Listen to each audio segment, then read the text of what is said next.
And there we have it, the August Legfest banner.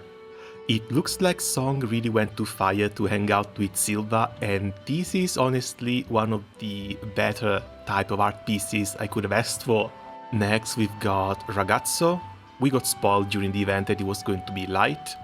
And of course there's... oh god. I was not expecting her to be all out, not to mention feet, but still, she's kind of a temptress. I guess this is an alright art for her, but man oh man, looks like we're going the Azur Lane way with some of the Granblue fantasy art pieces too. And next one of course is Naked Bubs. Okay, so let's go check out the kits. First of course has got to be Song. One hell of a pretty charge attack for her as well. But Fire... of course, balanced unit, Eternal Yukata. First time we see this, I still can't get used to it. Massive fire damage to the foe, activates Sparkling Barrage, which is her first skill. Sparkling Barrage, 2 hit fire damage to all foes, hit to fire defense, stackable. From the third cast, removes 1 debuff from fire allies. Oh, pretty nice auto clear on charge attack. Cool.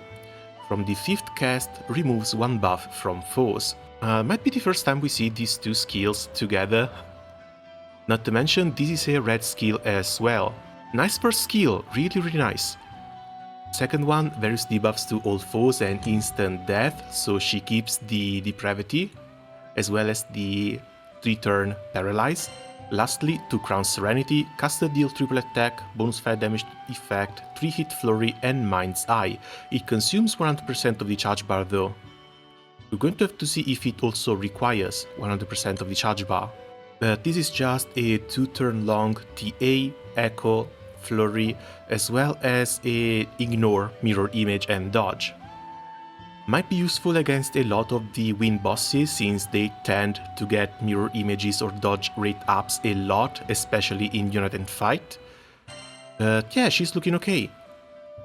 Basically number of foes debuffs, boost to attack and defense, multi-attack rate, amplify normal attack damage, really nice as well as a 100% boost to her charge bar at battle start, and she activates Sparkling Barrage when a foe uses a special attack.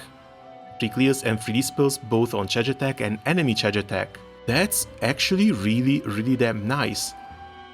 Now, for the people who were worried that these were about to completely overshadow the actual Eternals, she would need to power creep Tien. Tien is an assassin and she brings Treasure Hunt on top of a crap ton of skill damage. This is just a 2-hit skill that doesn't go up, so she doesn't gain a ton of buffs from the supplemented damage. All she gets is a 2-turn every 7 for the triple attack flurry, which is still good, mind you, but maybe not really on the amount of damage that a full assassin can bring. So she definitely has some use in long-term content, she definitely has some use in burst content for the triple flurry.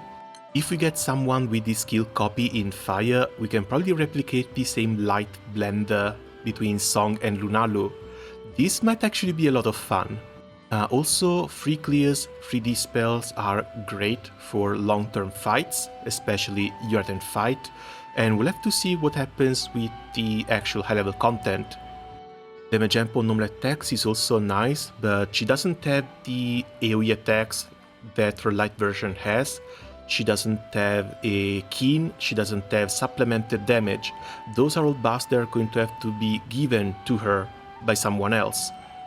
She still looks like a pretty decent unit, but she doesn't look like the complete broken character most people were expecting, I think. Honestly, she still looks great, I would love to get her. But that's because she's also been my first Eternal and the first character I ever put a ring on. Pretty standard summer unit. I guess I could expect her to get something in between 9.7 to 9.8. I don't think she's going up to 9.9. Moving on, Light Ragazzo. Melee summer unit, unworldly like damage to a foe, starting off on a really strong foot here. raises calor level by 1, damage mitigation effect to Ragazzo until the end of turn. When calore is at 10, 1 turn cut to Libertà del Mare cooldown. Kind of like that all these skills are in Italian, with the exception for reading time up here. Fiamma di Battaglia, 2 hit light damage to a foe, boost to caster's light attack, supplement damage, stackable, and raises calore by 1.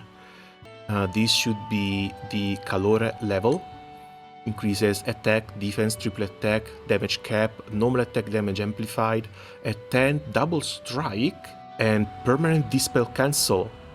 This one looks okay as well. The problem is the stack mechanics, because it needs 10 stack to actually get filled up. Second skill, Mitraglia di Caldo, light damage to all foes, hit to attack and defense, 20% boost to caster's charge bar, raises calore level by 1. Additional effect, when calore is at 10, double dispel. Yeah, this one looks okay as well. And again, this is 2 calor levels every 6 turns. Third skill, Libertà del Mare, missing an accent on that A. Sharp boost to caster attack, assassin, nice, attack without using a turn, can only be used when calore is at 10. That just had to be a downside. Attack is sharply boosted, lasting for 1 turn as well, not just 1 time. Let's see, maybe there's ways to get this calore up faster. Based on calor level, it boosts to attack, defense, TA, damage cap, amplify normal attack damage, we've seen this one already on the passive. A gotcha, no charge bar gain upon normal attacks, activate Fiamma di Battaglia after normal attacks, activates Mitraglia di Caldo when a foe uses a special attack. So Fiamma di Battaglia goes up once every single turn. He still gets a 1 stack more when it does a charge attack, so he doesn't lose anything from being in a normal setup. But this needs to be up to level 10, so that is level 2 on turn 1 plus attack goes to 3, turn 2 just attack goes up to 4, turn 3 it's going to be charge attack, so it goes up to 5. Maybe we get an enemy special attack as well, so this goes up to 6, turn 4 level 7, turn 5 level 8, and turn 6 is where these 2 skills are available again, so it goes up to 10, which is where the assassin becomes available. So if you want to use something with like Luchador or maybe Sumabito, if you can use the tag team as well, the 1 turn assassin is only going to be available at turn 6 at the earliest. Unless you start messing around with chilling, in which case you might lower this thing down by a couple of turns. I don't know, looks like a pretty decent unit, looks like actually a pretty strong attacker, but mostly for long-term content and longer full auto. So like 7, 12 turn full autos, something like that. So I'm afraid when it comes to scores, it's going to be between 9.6-ish.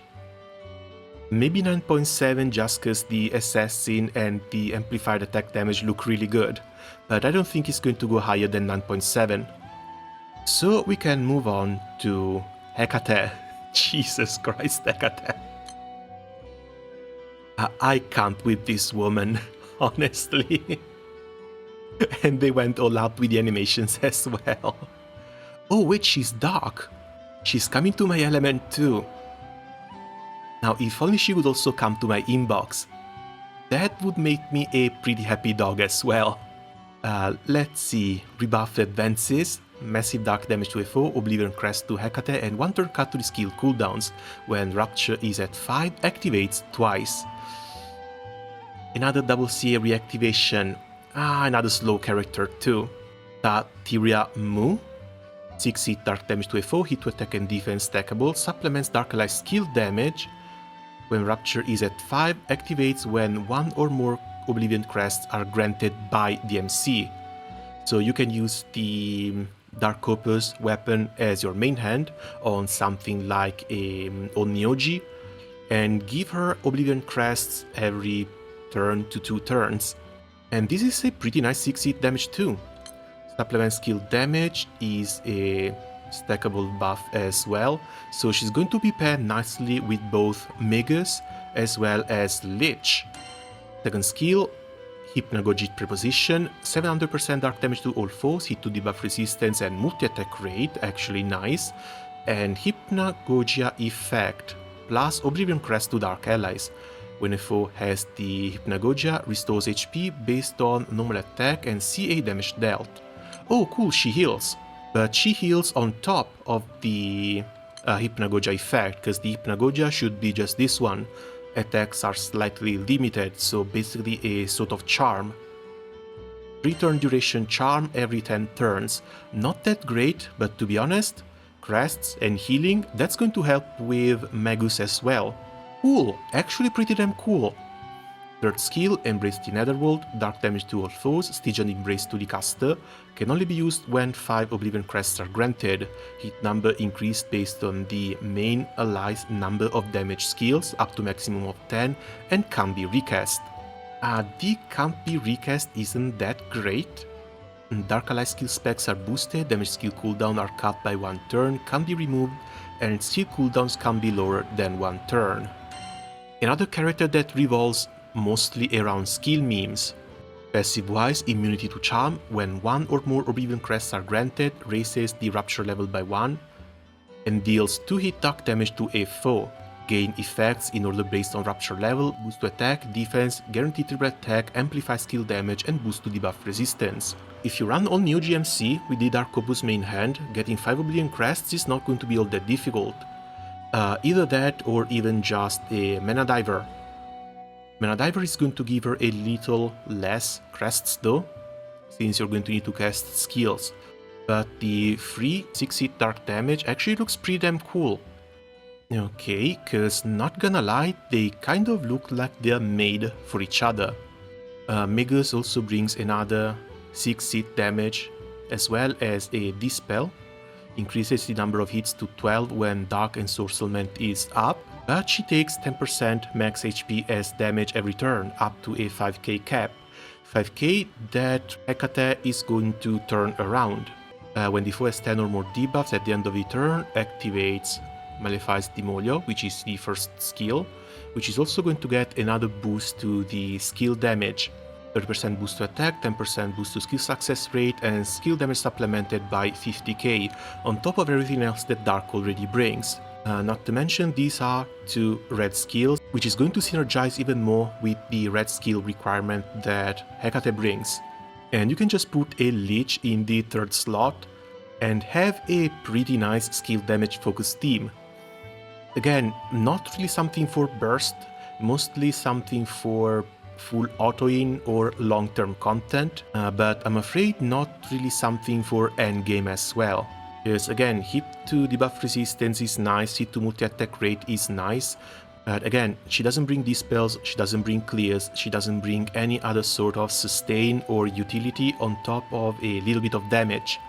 The amount of damage she deals should be decent, but again, she looks more like a fun unit than a proper meta-breaking one. So 9.6 to 9.7, I can't really see her go above 9.7. Still, she looks pretty damn hot, and that is more than enough a reason to be wanting her. The text is a little bit little to see, but hopefully it's not going to be that big an issue. The Cold Chaos Jail will deal elemental damage and hit to debuff resistance to all foes. When fully uncapped, it gains the Black Prison effect. Upon using a special attack, takes plain damage and has 1 buff removed. Can be removed, can be extended.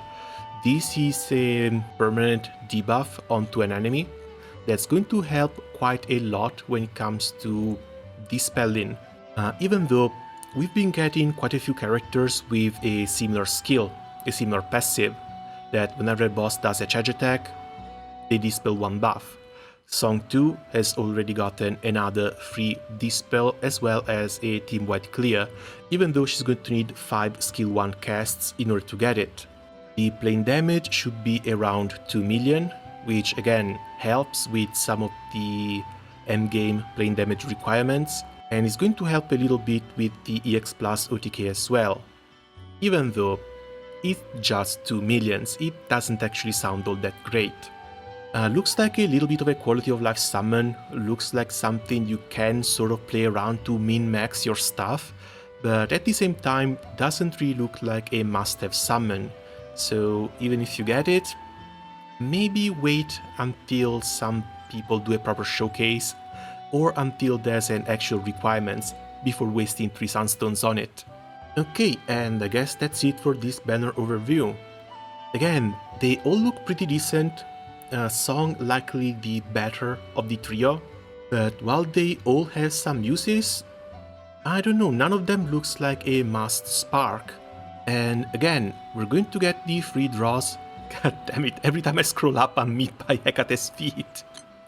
And again, we're going to get the free draws starting in a few hours, just after the next reset. So try and be patient and wait a little bit before starting to roll. Wait, right hand? Right hand, what are you doing? Right hand? No. Get back here. Right hand, get back here. No. Right hand, what are you doing? No. Ah, damn it. I don't want to look. I don't know what happened. I don't want to look. Oh god, the double. Ah, right hand, what did you do? What did you do, right hand? Yes! Right hand, what did you do?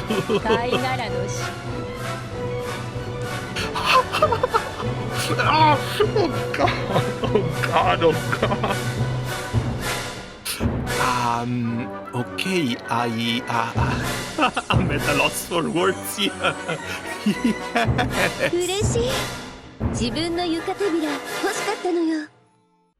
How does this even happen? 10 draws. Just a tenner. Do I even post this? Do I add it to the video? I think I'm going to get lynched if I do. I guess I've got 2 character showcases to work on, but before we go, there's one very important thing to do. One extremely important thing to do. Zero hesitation. Absolute zero hesitation. Song deserves this and more. I'm shaking. Why am I shaking? God damn it. Alright, that's it. I'm done. Thank you a lot for watching. Good luck with your free draws. And as always, see you guys around soon. Ciao.